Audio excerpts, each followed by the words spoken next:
একটা বোকা মানুষ জীবনে কতবার ঠকে জানেন? বহুবার। পদে পদে প্রত্যেকটা ক্ষেত্রে একটা বোকা মানুষ ঠকে যায়। আর সেই বোকা মানুষের ঠকা দেখে কিছু চালাক মানুষ খুব খুশি হয়ে যায় এবং তারা বলতে থাকে, ও তো বোকা, সেই জন্য তো ও ঠকেছেন।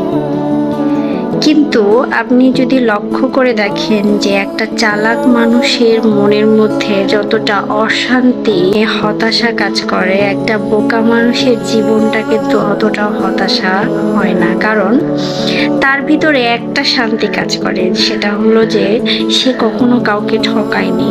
কিভাবে ঠকাতে হয় সেই জিনিসটাই বোকা মানুষটা জানে না।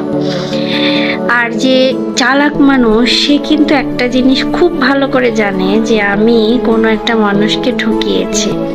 প্রথম দিকে সেই জিনিসটা নিয়ে তার ভেতরে একটা ভালো লাগা কাজ করলেও যে আমি অনেক চালাক, আমি পারি, আমি ঠকে যাই না, আমি মানুষকে ঠকাই, এটা তার ভেতরে কাজ করলেও বিধাতা যখন তার উপরে সেইটার প্রতিফল দেয় তখন সে সেটা নিয়ে আত্মযন্ত্রণায় ভোগে যে আমি হয়তো ওই বোকা মানুষটাকে ঠকিয়েছিলাম, তাই আজকে আমার এত অশান্তি।